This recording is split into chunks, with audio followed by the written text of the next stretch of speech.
안녕하십니까, 최상희 선생님입니다. 예. 자, 오늘은 이제 어제에 이어서 173페이지에 있는 경제지문 하나 더 해보겠습니다. 이게 지문 길이나 뭐 양은 여기는 이 지문이 좀 더 이렇게 없어 보여도 내용이 좀 더 어려워요. 결론적으로 말하면. 일단 이거에 파생되는 개념들까지 좀 여러분이 기억을 해 두셔야 될 필요가 있어서 이제 그런데 이게 이제 지금 여기는 이 172페이지, 예, 페이지는 172페이지가 되겠네요. 172페이지는 여기는 이 지문은 일단 기본적으로 여러분이 뭘 듣고 오시면 좋으냐면, 수능 특강에 케인즈가 나오는 총수요 관리정책이라는 지문이 있어. 그러니까 내용이 잘 기억이 안 나지. 왜 실업률을 하고 물가 상승률에 대한 건데, 통화량이 증가하게 되면, 그러니까 이를테면 재정정책을 쓰게 되면 물가는 올라가지만 실업률은 잡을 수 있다. 그래서 케인즈라는 사람이 총수요를 공급하기 위해서 뭐 했냐면 재정정책이나 조세정책을 통해서 시장의 통화량을 증가시키는 거야. 뭐 이를테면 대규모 토목공사를 한다든가, 지금 기억 떠올리고 있는 거야. 대규모 토목공사를 한다거나, 아니면 왜 그런 거 있잖아. 세금을 이제 좀 더 이렇게 풀어준다든가 하는 여러 가지 정책들을 통해서 시장에 돈을 공급하고 나면 거기는 그 시장에 있는 사람들이 그 돈으로 일정 정도의 투자와 소비를 하기 때문에 자연스럽게 실업률은 잡힌다. 그래서 어떤 그래프를 여러분이 봤었냐면 이런 거 봤어. 여기서 물가는 물가와 실업률 이렇게 그래프가 이렇게 생겼고, 이 그래프가 이렇게 올라가는 그래프를 본 적이 있어요. 그래서 뭐 했냐면 원래 실업률은 여기고 물가는 여긴데, 이를테면 얘가 조금 더 통화정책을 쓰게 되면 실업률은 줄어들어서 이렇게 줄어들지만 물가는 올라간다는 형태의 그래프가 있었습니다. 요거를 여러분이 보셨어요. 그러다가 거기에 뭐가 나오냐면 통화주의자들 등장하면서 총수요 관리정책은 문제는 이렇게 물가가 상승할 걸 대비해서 사람들이 투자나 소비를 줄이게 되니까 다시 실업률은 원상복귀되고, 여기서 다시 또 이걸 쓰게 되면 물가는 올라가는데 실업률은 원상복귀되고 하면서 계속 요렇게 하면서 이렇게 그래프가 요렇게 올라가는, 그러니까 지그재그 형태로 요렇게 올라가는 형태의 그래프를 본 적이 있을 겁니다. 그래서 요거는 이제 수능 특강에서 했을 텐데, 그 지문을 같이 읽어본 다음에 이 지문을 같이 읽어줘야 이 두 지문은 연계 지문이라고 생각하시면 돼. 그래서 여기는 이 두 지문을 함께 공부를 하셔야 여러분들이 좀 더 쉽게 이해할 수 있을 것 같아서, 그게 수능 특강 138페이지가 그럴 거예요.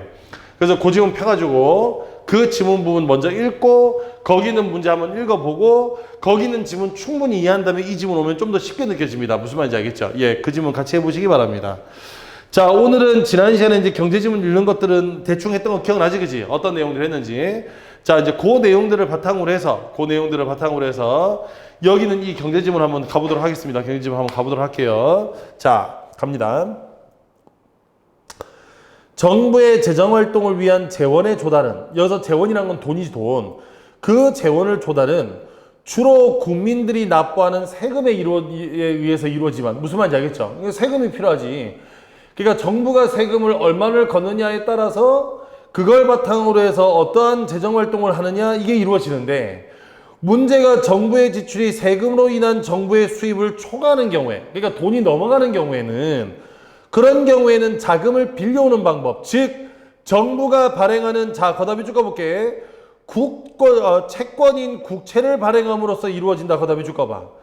그러면 정부가 재정활동을 해서 재원을 모금하려면 채권이라는 걸 발행을 해야 돼. 그러니까 이제 여기서 이제 채권에 대한 이해가 필요한데, 거기 뒤에 보면 나옵니다. 채권. 빌릴 때 하는 유가증권이라고. 이게 왜 우리 그 기출문제도 채권 한번 나온 적 있죠? 그러니까 내용이 뭐냐면 채권이 이런 거야. 내가 돈을 빌려야 돼. 그러면 여기다 돈을 빌리는 방법은 세 가지가 있어요. 내가 돈이 필요해. 돈을 쓰는 방법은 세 가지가 있어. 내가 돈을 갖고 있거나, 내 자산을, 아니면 어디다가 뭐 예를 들어서 대출을 하거나, 이해됐죠? 대출을 하거나. 그런데 정부가 대출을 할 수는 없잖아. 야, 대통령이 저기 앞에 국민은행 가가지고, 야, 나 대출 좀 하려고 그런다. 얼마 대출하려고 그러냐? 한 3조 정도 필요하다. 담보가 뭐냐? 청와대. 뭐 이럴 수는 없잖아. 지금 무슨 말인지 돼? 그렇게 돈을 빌릴 수는 없다고. 그래서 정부는 돈이 필요하면 뭘 하냐면 채권이라는 걸 발행하게 되는데, 이 채권은 이런 거야. 이 채권을 여러분이 이해할 때 어떻게 이해해야 되냐면, 일종의 돈을 꾸되 몇 년 뒤에, 그러니까 이게 만기일이라 그래, 만기일. 만기일에 얼마로 갚아줄까라고 써주는 이게 증서야, 증서. 그러니까 이를테면 내가 지금 당장 1억 정도 필요한데 얘한테 야, 나 1억만 빌려다오. 10년 뒤에 1억 갚아줄게. 그럼 당연히 안 빌려주지. 미쳤어? 10년 뒤에 1억을 준다는데. 그러니까 무슨 말이냐면 이 1억의 가치가 나중에 미래는 어떤 가치가 되겠지. 그걸 대충 따져서 예를 들어 이런 거야. 10년 뒤에 내가 3억으로 주마 하는 증권을 하나 만들어. 3억을 준다고 10년 뒤에. 그러면 이거의 현재 가치는 현재 이자율로 감해서 할인율을 적용해서 빼주는 거야. 어디서 많이 들어보지 않았어? 그래, 우리 지난 시간에 했던 거야.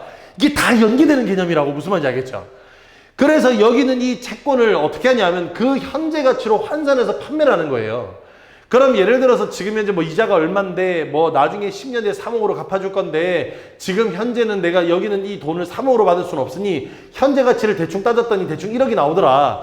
그러면 내가 너한테 1억을 빌리되 나중에 3년 뒤에 3억으로 갚아주마 하고 써주는 증서를 채권이라고 생각하면 되는 거야. 근데 이 채권은 종류가 두 개가 있어.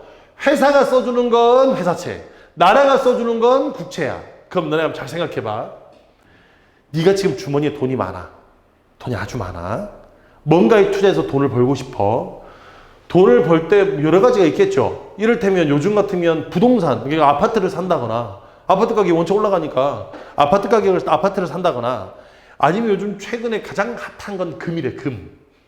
금이 옛날에 나 때만 해도 한 돈에 우리 첫째 같은 날 10년 전만 해도 한 돈에 20만 원인데 지금 29만 원, 30만 원 하더라고. 한 돈에. 그러니까 금 이런 것도 있죠. 아니면 조금 불투명하긴 해도 주식 이런 것도 있을 수 있지. 근데 문제는 잘 생각해봐. 이 중에 뭐 금은 좀 차치하고 아파트, 부동산을 산다거나 주식을 산다는 건 반드시 올라갈 게 담보되는 게 아니잖아. 떨어질 수 있는 거잖아. 그럼 손해를 보겠죠. 그러니까 회사채도 마찬가지야. 내가 회사에서 발행한 채권을 구입을 했어. 그러면 회사에서 발행한 채권을 구입하면 회사는 그 돈을 받아서 열심히 투자를 하겠지만 만일에 그 회사가 망하기라도 하면 내가 가진 채권은 뭐가 된다? 예, 종이가 됩니다. 이해가 됐죠? 아무런 가치를 가지지 않아요. 그렇기 때문에 잘 들어봐.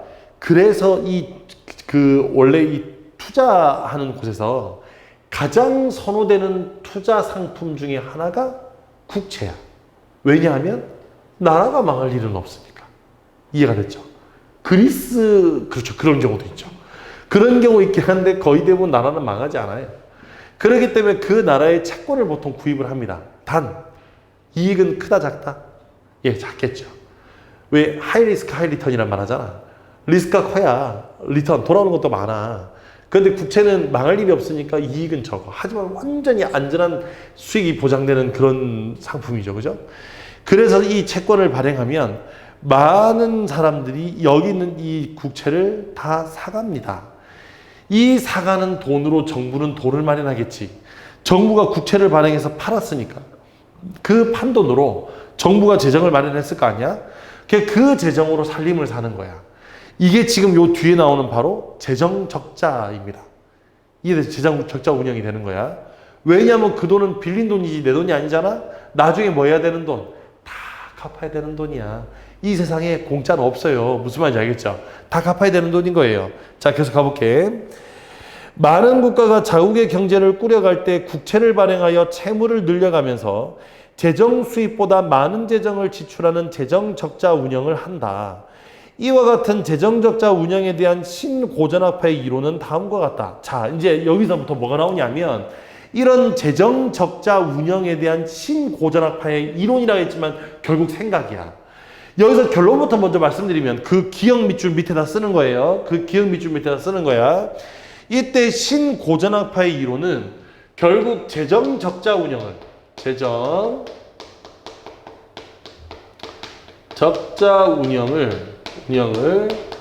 부정적으로 인식하는 겁니다.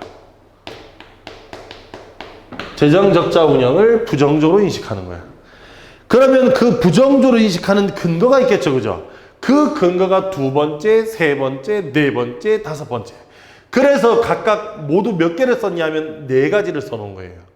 이해가 됐지? 네 가지를 써놓은 거야.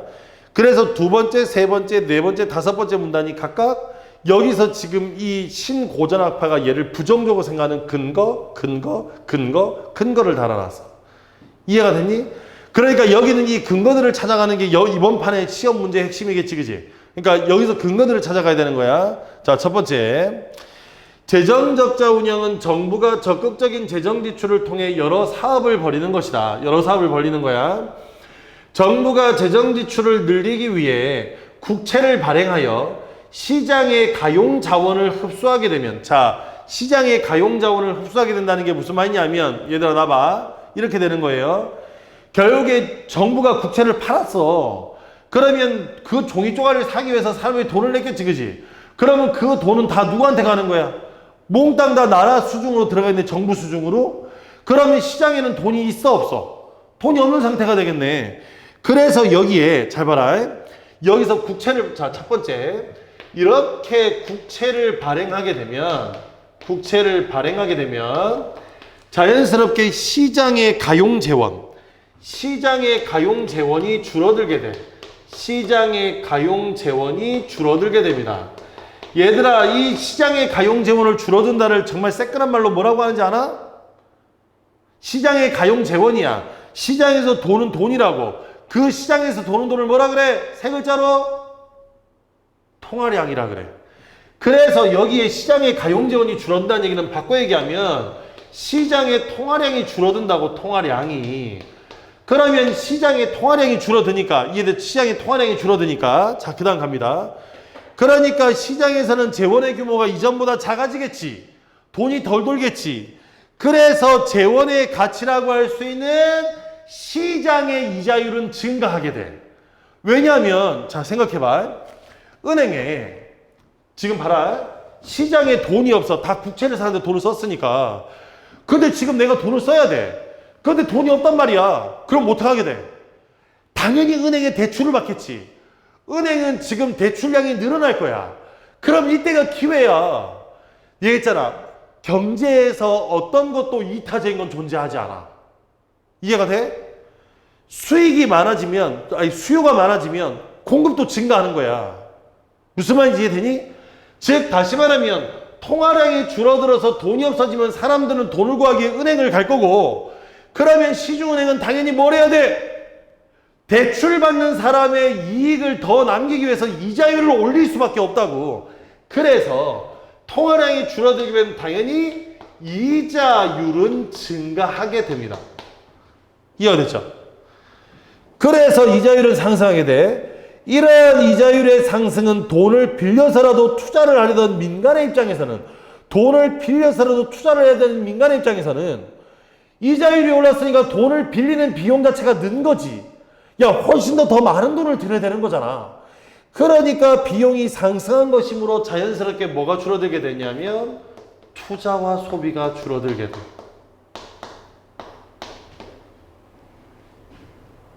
이런 걸 뭐라고 하냐면 경기 불황이라고 합니다. 즉, 이 고전학파의 입장에서는 어떻게 생각했냐면 국채를 발행하게 되면 자연스럽게 경기가 불황이 온다고 생각한 거예요. 오히려 정부의 재정 정책 때문에 경기가 망가지는 거야. 이해가 돼서 경기가 망가지는 거야. 자, 그 다음 두 번째 갑니다. 두 번째 문단. 재정 적자는 국민 저축의 감소를 가져올 수 있다. 자, 뭐를 가져올 수 있냐면 국민 저축의 감소를 가져올 수 있어.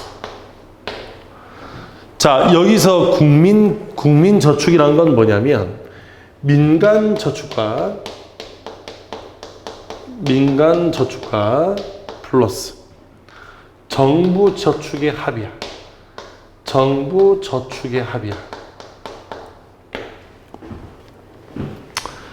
자, 한 국가의 경제의 소득 전체에서 소비와 정부 지출을 축나하고 남은 재원으로 정부가 재정 적자 운영을 하게 되면 정부 지출로 인한 적자 폭이 쌓아둘 수 있는 만큼의 재원이 줄어서, 정부가 재정 적자를 한다는 건 무슨 말이야? 그만큼 돈이 더 쓴다는 얘기잖아.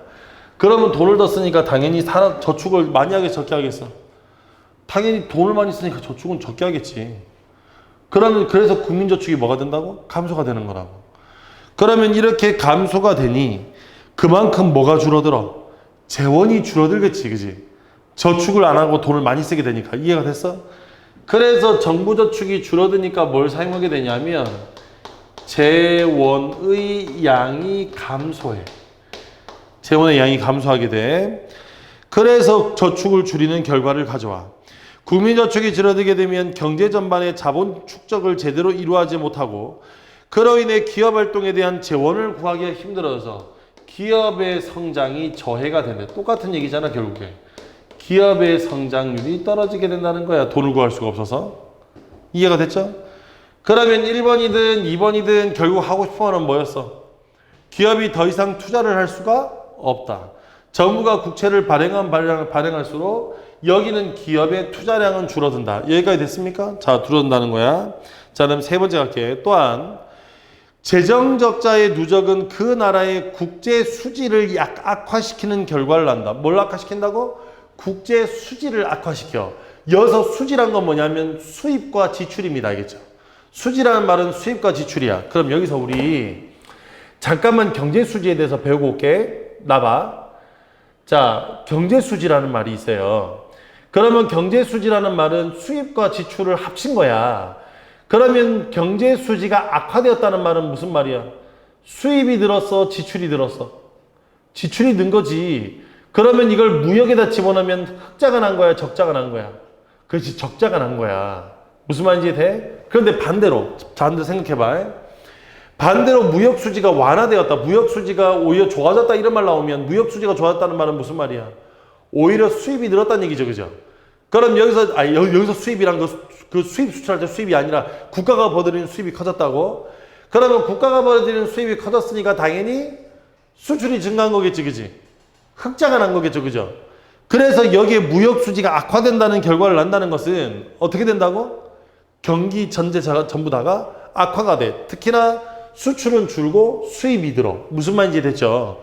그래서 여기는 이 세 번째가 여기 경제 수지가 악화된다는데 이거 너무 결론부터 나왔으니까 관계 안 볼게. 왜 국제 수지가 악화되는가? 재정 적자로 인해 이자율이 상승하게 되면, 자, 이거 또 이자율 상승 또 나왔어. 이제 이자율이 상승되는 거야. 그러면 이렇게 이자율이 상승을 하면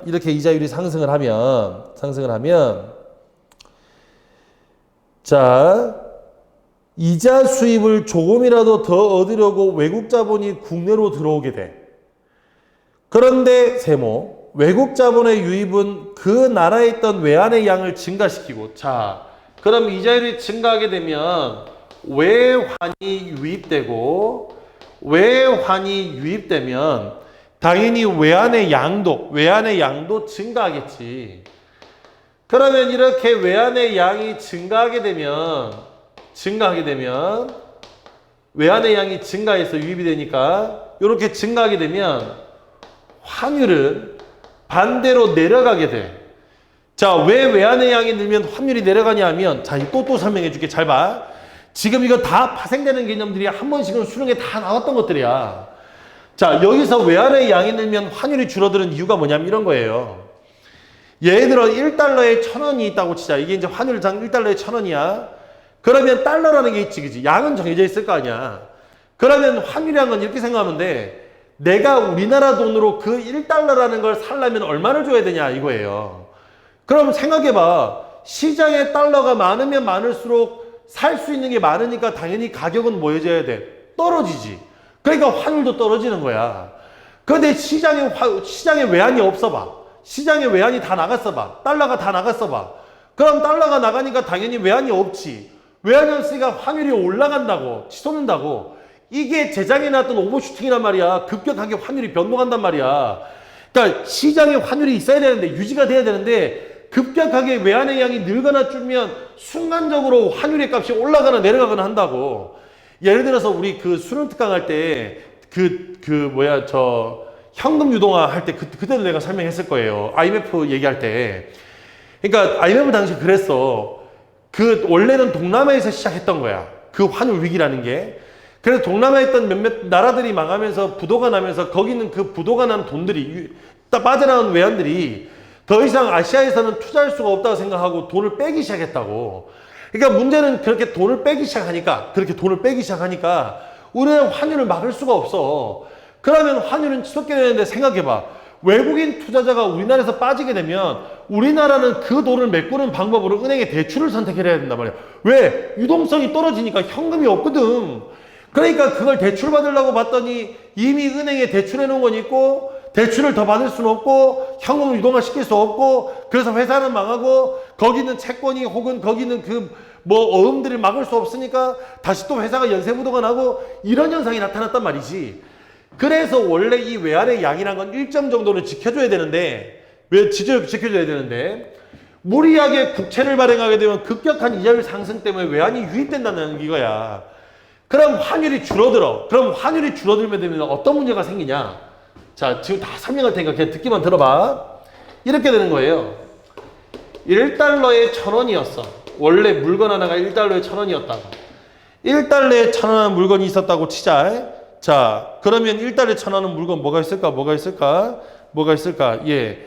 여기 지금 요 핸드폰이 있다고 칩시다. 이 뒤에 LG가 나오는지 모르는데 LG 폰이에요.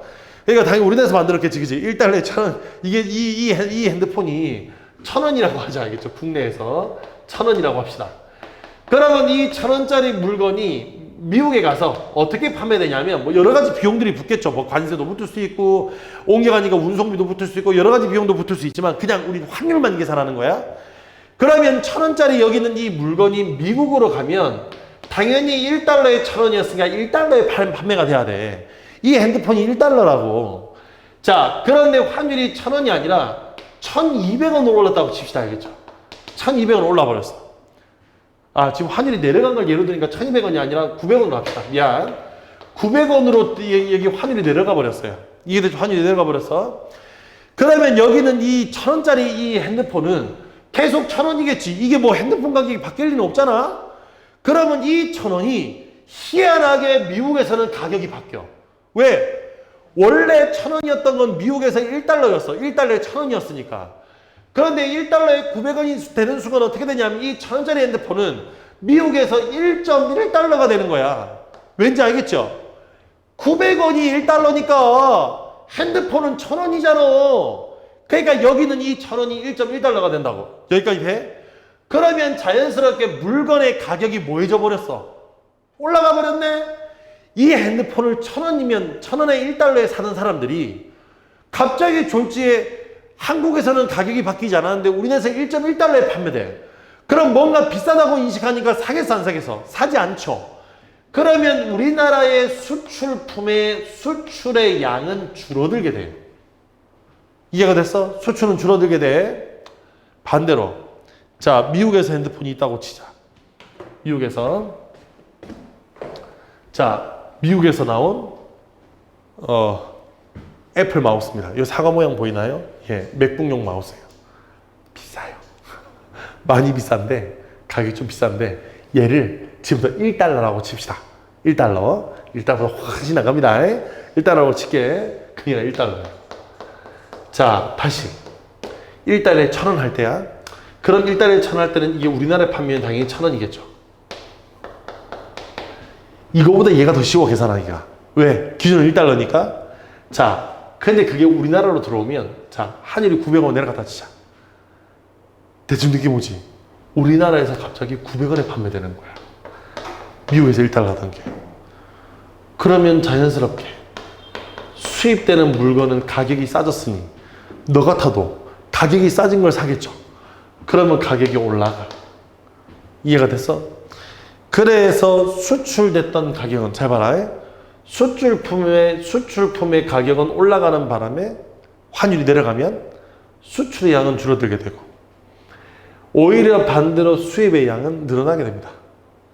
그러면 수출과 수입이 이렇게 바뀌게 되니 아까 전에 얘기했던 대로 이거의 결론 이렇게 되다 보니 뭐가 발생하게 돼? 무역 적자. 맨 마지막 줄에 밑줄 한번 꺼볼까? 결국에 환율 하락은 수입 가격을 낮추는 요인으로 작용하여 수입이 늘어나게 되지만 수출 가격을 높이는 요인으로 작용하여 수출은 줄어들 수밖에 없어. 결과적으로 무역 적자가 발생할 수밖에 없다. 이제 이게 무슨 말인지 다 이해가 되죠? 됐죠? 그럼 생각해봐. 국채를 발행했더니 이자율은 올라가서 투자가 감소해. 또 국민저축이 감소하는 바람에 재원량이 줄어서 기업의 성장은 둔화가 돼. 아까 이자율 오른 것 때문에 환율이 뭐 한다고 또 환율이 오히려 줄어들어서 무역 적자가 발생을 해. 자, 그러면서 맨 마지막 네 번째입니다. 네 번째. 자, 네 번째. 재정 적자는 국민들의 소득 격차를 확대하는 데도 영향을 줄 수 있다. 이게 무슨 말이냐? 발행한 국채에 대한 이자 부담은 일반 납세자들의 세금으로 충당되기 때문에 일반 납세자들의 세금 부담에 의해 그 국채를 매입한 채권자들의 이자 소득을 보장해주는 결과를 낳는다. 그런데 세모, 채권은 원래 뭘 줘야 되냐면 연이자로 이자를 줘야 돼요. 몇 프로, 몇 프로, 몇 프로. 근데 문제는 이자율이 올라갔으니까 당연히 뭐 한다고 그 이자를 주는 양도 많겠지만 중요한 건 이게 국채이기 때문에 나라에 뭘로 줘야 돼? 세금으로 줘야 되겠지, 그지? 그런데 밑줄 까볼게. 그 국채를 매입할 수 있는 사람은 주로 고소득층이므로, 그렇죠. 돈 없는 사람은 못 사잖아. 그래서 고소득층이므로 결국 국채 발행은 소득 격차를 더욱 확대하게 된다. 밑줄. 결국 국채를 발행하게 되면 고소득자의 매입, 고소득자의 국채 매입이 증가할 것이므로 뭐가 발생한다? 소득 격차가 발생한다. 그러면 결국 함부로 뭐 한다고 국채를 발행해서는 된다 안 된다? 안 된다 얘기하고 싶었던 거야. 이게 지금 뭐하고 연결되냐면 얼마 전에 뉴스로 나왔을 겁니다. 2차 재난 기본소득이라고. 지금 이번에 복지, 그러니까 1차 때처럼 전부 다 주느냐 아니면 선별해 주느냐 가지고 한참 싸웠죠. 그죠? 그 이유가 뭐냐면 1차 때는 그래도 줬던 재원의 일부는 작년 예산의 예비비, 원래 국가에서 예산을 측정할 때 예비비라는 걸 측정하거든. 나중에 무슨 일이 긴급한 일이 생기면 쓰려고 그 예비비에서 일정 정도를 썼어. 그래서 50 몇 조를 썼는데 그 중에 18조인가를 채권을 발행했어요. 30 몇 조는 예비비에서 쓰고.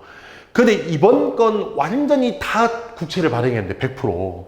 그럼 100% 국채를 발행해야 되니까 당연히 그 재정 적자를 우려했던 사람들은 뭔가에 대한 근거를 들어야 되겠지, 그지? 그래, 이게 그 사람들이 들은 근거야. 이런 문제가 발생한다 이거야. 그러니까 정부는 오히려 모든 국민에게 주고 싶은데 특히 이런 논리를 펴고 있는 사람이 재정경제부 있는 사람들이거든. 그 재정경제부 있는 사람들이 대체적으로 다 이런 논리를 통해서 여기는 이 재정 건전성, 국채를 더 이상 발행하면 안 돼? 라는 이야기를 하는 거예요. 그래서 요런 주장들을 합니다. 그런데 이제 문제는, 잘 생각해봐. 문제는 이게 요렇게 주장하는 사람들, 그래서 우리가 잘 생각해보면 요 주장의 핵심은 결국 정부가 국채를 발행하면서까지도 그런 걸 통해서 재정 지출을 하지 말자는 거야. 그러면 정부의 역할을 어떻게 보자는 얘기? 축소하자는 얘기가 되겠죠, 그죠? 정부의 지출을 어떻게 하자고? 최대한 줄이자, 정부 역할을 줄이자는 입장인 거야. 그래서 다시 천문안 올라가서, 그래서 이런 신고전학파를 다른 이름으로 뭐라 하냐면 들어본 적 있을 겁니다. 이걸 신자유주의자라 그래요. 그래서 이걸 신자유주의자라 하고 이들은 대체적으로 뭐 한다? 정부의 개입이 최소화돼야 된다고 생각하는 사람들이야. 그러니 국채 발행을 뭐 한다고? 싫어하겠죠. 그래서 이렇게 주장을 했다. 됐습니까? 자, 그래서 이런 논리가 된다는 것 기억해 두시고, 그러면 이게 누구의 반대 입장이기도 하냐면 우리 수련특강 138페이지하고 연결하자 그랬으니까 이렇게 주장하는 사람들이 주로 어느 쪽이었냐 하면 케인작파가 아니라 통화주의자들이야. 총공급 관리하자는 사람들이 주로 정부의 재정 확충을 이런 식으로 하면 안 돼 라고 주장을 했어요. 이해됐죠? 그러면 이거와 반대되는 사람, 즉 다시 말하면 여기 지금 신고전주의자라고 했으니까 여기 지금 나오는 신고전학파, 여기는 이 신고전학파를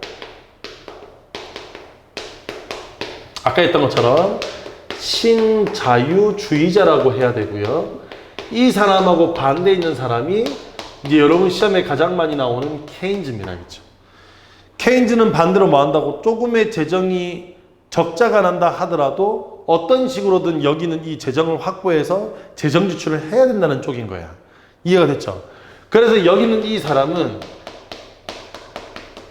재정 확충을 훨씬 더 많이 재정 확충이라보다는 여기는 이 재정 정책, 여기는 이 재정의 적자의 폭이 커지더라도 정부의 개입이 커야 된다고 생각하는 사람이에요.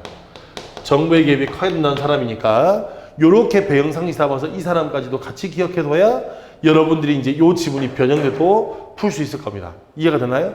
자, 그럼 이거 가지고 우리는 어디로 갈 거냐면 자, 22번 문제부터 가겠습니다. 22번. 기억의 내용으로 적절하지 않은 것 그래서 1번 갑니다. 국채를 발행해서 국채의 채무가 증가하긴다. 맞는 말이죠, 그죠? 22번에 맞는 말이지, 그지? 1번. 2번. 일반 납세자는 이자 소득의 증가로 소득이 늘어나겠는데, 얘들아, 지금 여기는 이 근거 잘 봐. 여기서 소득이 늘어나는 건 누구였어? 고소득자였잖아. 일반 납세자가 아니라.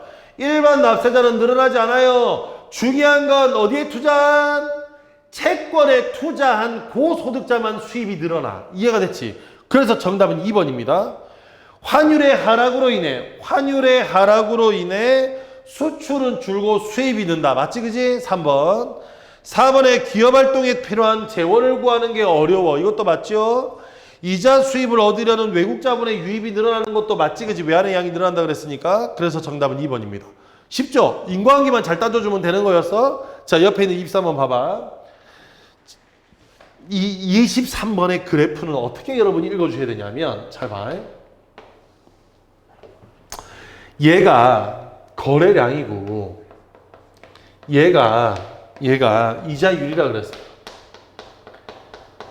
여기서 지금 어떻게 되겠냐면 지금 요 직선이 여기는 이 직선이 뭐냐면 민간에 투자한 자금의 수요고 얘가 뭐냐면 정부의 공급이야. 그런데 정부의 공급의 양이 얘가 이쪽으로 요렇게 이동을 했어요. 보이죠? 이동을 했어. 자, 이 문제 조금 어려운데 그냥 어려운 건 없어, 이 세상에. 할 수 있어. 봐. 여기서 요만큼 뭐 한다고 이렇게 된 거잖아. 그러면 공급의 양이 줄었다 이 얘기야. 지금 여기는 이렇게 이동했다는 얘기는 공급이 줄어들게 되었다 이런 얘기예요. 그러면 이렇게 공급이 줄어들게 됐으니 아까 했잖아. 공급이 줄어들면 이자율이 어떻게 된다고? 올라간다고. 이해가 됐어? 그러면 총 지금 거래량은 이자율 곱하기 거래량이니까 나봐. 이자율 곱하기 거래량이니까 결국 이 사각형 넓이잖아. 그러면 원래 이런 정도로 거래되던 통화량이 공급량을 줄이면서 통화량이 요 네모 사이즈만 한 걸로 바뀐 거야. 지금 무슨 말인지 이해가 됐어? 자, 요거 이해 안 되는 친구 다시 보는 겁니다. 이건 여기 있던 이 네모가 요렇게 이동한 거예요. 무슨 말인지 알겠죠? 그러면 총 거래량은 여기는 이 네모에서 여기는 이 네모로 줄어들게 된 거야. 이해가 됐어? 자, 그럼 1번 봐봐. 국채 발행 전에 시장의 재원 규모는 아직 공급량을 줄이기 전이니까 당연히 Q1 곱하기 R1 맞지, 그지? 자, S1에서 S2로 이동하게 되면 자금 공급이 줄어든 거 맞잖아. 3번 R2와 R1의 만큼 대부 이자율이 증가한 거 맞지, 그지? 그 다음에 4번은 건너뛰고 5번 대부 자금의 거래량이 P1에서 P2로 줄어들기 때문에 자, 거래량이 줄어들었어. 그러면 거래량이 줄어든다는 얘기는 가용자원이 줄었다는 얘기잖아. 그러면 투자가 어떻게 한다니 줄어든다 그랬죠, 그죠? 그러니까 5번도 맞는 말이네. 그럼 정답 몇 번이야? 4번인데 자, 이게 왜 4번이냐면 자, 눈 크게 뜨고 봐야 돼. 나 봐. 원래 재원의 양은 여기 네모 박스라 그랬어. 자, 이게 좀 더 선명하게 원래 재원의 양은 여기는 이 네모 박스만큼이라고 말씀을 드렸어요. 여기는 이 네모 박스만큼이 원래 재원의 양이었어. 맞니? 그런데 여기 있는 게 뭐였다고? 재원의 공급을 줄이면서 여기 있는 이 총 재원 양은 요만큼으로 줄어들게 됐다고. 그러면 여기서 이쪽으로의 변화량을 계산하세요. 그러면 이 네모만큼은 공통된 넓이니까 계산할 필요가 있어 없어? 없어. 그럼 얼마만큼 감소되냐? 중요한 건 재원의 규모가 얼마만큼 감소되었냐를 측정하려면 뭐에서 뭐를 빼주면 되겠니? 문과야! 난 지금 이게 문과가 제일 걱정돼. 문과야, 지금 내 말이 이해돼? 여기서 뭐에서 뭐를 빼줘야 되는 거야? 원래 있던 게 이 빨간 네모였으니까 이만큼이 있었지. 여기서 요만큼을 빼주면 당연히 재원의 양이 감소한 양이 나오겠죠. 지금 무슨 말인지 이해돼? 그러니까 정확히 말하면 얘들아 나 다시 봐.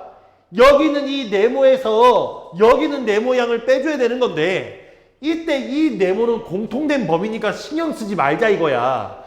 그러면 여기는 네모는 어떻게 계산하는 건데요? 지금 여기는 이 네모가 이쪽에 P1이었다가 P2로 갔잖아. 그러면 이 사각형의 넓이의 여기 밑변은 여기서 여기를 빼주면 되겠네. 그래서 계산을 하면 자, 위에 지우고 계산해 볼게.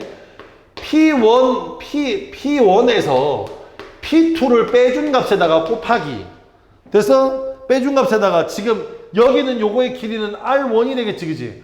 그럼 R1을 한 값에다가 마이너스 여기 넓이 구해야 되잖아. 그러면 여기서 여기까지는 P2네. 그럼 P2에다가 곱하기 여기는 요거의 길이니까 R2에서 R1을 빼준 값이겠지. 그러면 이렇게 계산하면 이 사각형 빼기 이 사각형의 넓이의 차가 나올 거 아니야. 그 차만큼 재원의 규모가 뭐 있다 그래야 돼? 줄었다고 해야 되겠죠, 그죠? 그래서 식이 P1-P2 곱하기 R2-R1이 아니라 식이 요렇게 나왔었어야 돼. 무슨 말인지 됐어? 이렇게 나왔었어야 된다고. 뭐 말인지 돼? 그러니까 이 사각형에서 이 사각형 넓이를 빼줘야 되는 거잖아. 그래서 식이 이렇게 간단하게 나올 리가 없다고. understand? 그래서 여기는 이 식이 나와줘야 되는 겁니다. 이해가 됐죠? 그래야지 값이 계산이 된다 하는 거 아셔야 돼. 그래서 23번의 정답은 몇 번이라고? 예, 그래서 4번이라고. 자, 24번 갑니다. 자, 24번에 보기를 바탕으로 신고전학파 주장에 대해서 반박한대. 얘들아, 그럼 반박하면 이 4개 중에 하나를 반박하는 걸 거 아니야? 4개 중에 하나야? 이 4개 중에 하나를 반박하는 거야? 이 반박이라는 건 보통 이 4개 중에 뭐의 반대말이야? 그만 잘 찾으면 돼. 자, 보기 읽어볼게. 국가가 정부 지출에 필요한 재원을 국채 발행을 통해 조달하게 되면 이 국채 만기 상환 때 미래 세대가 지게 될 조세 부담이 늘어나게 돼. 그치, 나중에 그 세금으로 다 뭐 해야 돼? 채권의 이자를 갚아야 되니까. 이러한 부담을 덜어주기 위해 현재 세대는 미래 세대에게 자신의 자산을 남겨주려 하고 남겨줄 것을 조금이라도 더 확보하기 위해서 미주가 볼게. 재원을 축적해 두려고 애쓰게 된다고 하다. 얘들아, 재원 축적이야. 그럼 재원 축적은 어디였어? 재원이 축적되는 건 어디야? 1번, 2번, 3번, 4번 중에 2번이었지. 그러니까 무슨 말이냐면 이런 거야. 정부가 저축량을 줄이는 건 맞아. 그런데 여기서 국민저축, 즉 재원의 축적은 그리 줄어들지 않는다고. 뭐가 늘어서? 미래 세대를 위해서 현재 세대가 돈을 남기니까. 즉 정부저축이 주는 것만큼 뭐가 늘어? 민간저축이 늘기 때문에 국민저축의 양은 감소하지 않습니다. 그래서 그런 얘기가 정답이 나와야 되니까 정답 몇 번이야? 2번이 정답이어야 되겠죠, 그죠? 그 다음 밑줄 한번 꺼볼게. 민간저축을 증가시키는 요인, 그 다음 밑줄 꺼봐. 자, 그런데 이거 절대 수능 한상 우리 출제하신 분 깔려고 하는 게 아니라 좀 그래. 무슨 말이냐면 잘 들어봐. 어떤 사람이 나 말고 내 손자가 나중에 져야 될 세금의 크기가 크기 때문에 그 손자를 위해서 저축을 시작하는 그런 할아버지는 이 세상에 존재하지 않아요. 자, 아까 얘기했죠. 우리 어제 했던 얘기가 뭐였어? 현재화 가치가 가까워지면 가까워질수록 현재 가치가 커지기 때문에 그 이익이 커지는 거야. 그러면 만일 내가 지금부터 저축을 시작한다면 그건 내 미래 세대를 위한 게 아니라 현재 나 자신을 위해서 지금 하는 거라고. 지금의 이익이 크기 때문에. 왜일까? 빨리 생각해봐. 이게 민간저축이 늘긴 늘거든? 왜일 것 같아? 이자율의 증가 때문입니다. 이해가 돼? 야, 생각해봐. 이자가 겁나 올라가면 나 같아도 저축하겠어. 응? 그러면 사실은 이 신고전학파를 깨는 가장 유효한 방법이 그거야. 이렇게 되면 이자율이 올라간다며. 그럼 이자율이 올라가면, 잘 봐. 이자율이 올라가면 민간저축의 양이 늘어. 민간저축의 양이 늘고 대신 대출은 감소하게 되겠죠. 저축의 양이 늘기 때문에 국민저축은 감소하지 않고 오히려 증가해. 그 바람에 재원의 양이 풍부해집니다. 그 재원의 양으로 기업은 성장할 수 있어. 그러므로 이자율이 생각보다 올라가 주질 않아. 왜냐하면 재원이 많기 때문에. 그래서 이자율이 생각보다 올라가주지 않으니 외환의 유입도 일어날 수가 없어. 그러므로 환율이 급격히 떨어지는 일은 있을 수가 없어요. 그리고 문제는 뭐냐면 그렇게 해서 마련된 재원으로 국채를 발행한 것이기 때문에 이자를 주는 것도 크게 부담이 생기지 않기 때문에 세금으로 주는 일이 적어져.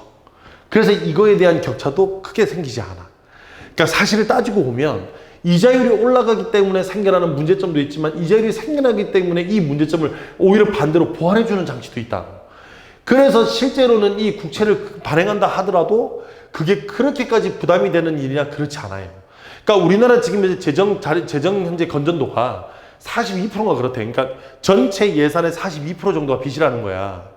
그런데 얘들 미국 같은 경우는 100%가 넘어가요. 다시 말하면 그냥 물론 그 새끼들은 빚이 쌓이면 지가 지 돈 찍어내면 돼. 기초통화국이라. 그런데 일본 이런 거 일본은 200%가 넘어가. 지금 걔네 망했어 지금 도쿄올림픽 때문에 500조가를 빌렸어. 국채로 500조를 땡겼었다고. 그런데 이번에 지금 도쿄올림픽 안 열리는 바람에 그래서 아베가 병이 온 거야. 그 아베가 지금 병 와가지고 피토하고 지금 쓰러지고 임마 지금 그러고 있다고. 야 나 같아도 피토하고 쓰러지겠다.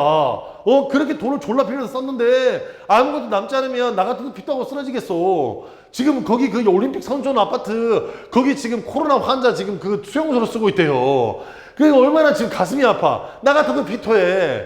이해돼? 자, 다시 한 번 더 말씀드리지만 그래서 이제 요런 식으로 봐야 되는데 지금 이제 이건 이렇게 봐야 되는 건 여러분 이제 알아야 될 배경 지식인 거고. 자, 이 문제를 풀 때입니다. 내가 어떻게 풀었어? 이건 어떤 주장에 대한 반박이라고 하는 순간 내가 뭐 했냐면 여기는 근거 중에 하나를 반박할 거다. 그러면 이 보기에 대한 설명이 이 네 개 중에 어디에 걸리는지를 찾아야 되는 거야. 그것만 찾아주면 어디에 걸리는지만 찾아주면 거기 있는 거에서 답을 뽑아가지고 여기 있는 것 중에 답을 만들어낼 수 있다.